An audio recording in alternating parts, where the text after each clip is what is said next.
Hello friends, welcome to my channel. आज हम हिंदी के 10 इम्पोर्टेंट क्वेश्चन के बारे में डिस्कस करेंगे। तो चलिए शुरू करते हैं।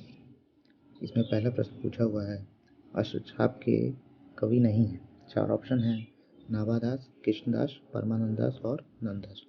तो फ्रेंड्स मैं आपको बता दूं, अष्टछाप के 8 कवि हैं जिनके नाम है सूरदास, कुम्भनदास, परमानंद दास, कृष्णदास, नंददास, जीत स्वामी, गोविंद स्वामी और चतुर्भुज स्वामी। तो फ्रेंड्स इसमें पूछा था कवि नहीं है, इसलिए इसका ऑप्शन 1 हो जाएगा, नाभादास। दूसरे प्रश्न पे आते हैं। दूसरा प्रश्न है, जो वाणी द्वारा व्यक्त किया ना जा सके। फ्रेंड्स ये वाक्यांशों का एक शब्द है, तो जिसे हम वाणी द्वारा व्यक्त नहीं कर सकते हैं, इसे हम अनिर्वचनीय कहते हैं, अर्थात इसका तीसरा उत्तर सही होगा। फ्रेंड्स बढ़ते हैं अगले प्रश्न की तरफ। प्रश्न है, आचरण की सभ्यता का संबंध किससे? 4 ऑप्शन है, महावीर प्रसाद द्विवेदी, सरदार पूर्ण सिंह, रामचंद्र शुक्ल और पद्म सिंह। तो आप सब जानते हैं फ्रेंड्स, आचरण की सभ्यता एक बहुत ही महत्वपूर्ण और बहुत ही इम्पोर्टेंट निबंध है, जिसके लिखने वाले हैं सरदार पूर्ण सिंह, इसलिए इसका ऑप्शन नंबर 2 हो जाएगा। फ्रेंड्स चलिए बढ़ते हैं अगले प्रश्न की तरफ।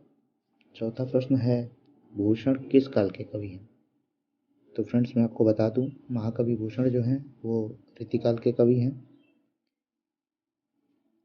और इन्होंने कई सारी रचनाएं लिखी हैं, जैसे छत्रसाल दर्शक हो गया, शिव भवानी हो गया, शिवराज भूषण हो गया, इस तरह की हैं। इसलिए इनका पूछा गया काल है, तो इसमें हो जाएगा रीतिकाल, अर्थात ऑप्शन नंबर 3। बढ़ते हैं अगले प्रश्न की तरफ। प्रश्न है, उत्साह किस रस का स्थायी भाव है? फ्रेंड्स तो हम सब जानते हैं फ्रेंड्स कि उत्साह जो होता है वो वीर रस का स्थायी भाव होता है, इसलिए इसका उत्तर नंबर 2 हो जाएगा। फ्रेंड्स मैं आपको बताता चलूँ, करुण रस का स्थायी भाव शोक होता है, हास रस का हास होता है, श्रृंगार रस का आपको पता ही है रति होता है। हास रस का हास होता है, श्रृंगार रस का आपको पता ही है रति होता है। आगे बढ़ते हैं फ्रेंड्स। अगला प्रश्न है, कवितावली के रचनाकार हैं। 4 ऑप्शन है फ्रेंड्स, चारों ऑप्शन देख लीजिए, सूरदास, जायसी, तुलसीदास और घनानंद। तो फ्रेंड्स कवितावली, गीतावली, विनय पत्रिका, कृष्ण गीतावली, दोहावली, ये सभी रचनाएं गोस्वामी तुलसीदास जी की हैं, इसलिए इसका ऑप्शन होगा आंसर नंबर 3, तुलसीदास। अगले प्रश्न की तरफ बढ़ते हैं फ्रेंड्स। प्रश्न है, विनय पत्रिका की भाषा कौन सी है? 4 ऑप्शन है, अवधी, खड़ी बोली, ब्रज भाषा और अपभ्रंश। तो फ्रेंड्स आपको क्या लगता है इसका क्या होना चाहिए?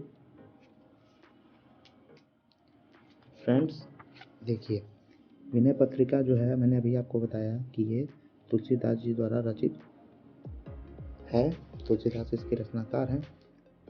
तो विनय पत्रिका की जो तुलसीदास की रचनाएं होती हैं वो ब्रज भाषा में होती हैं, इसलिए इसका उत्तर होगा ऑप्शन नंबर सी, ब्रज भाषा।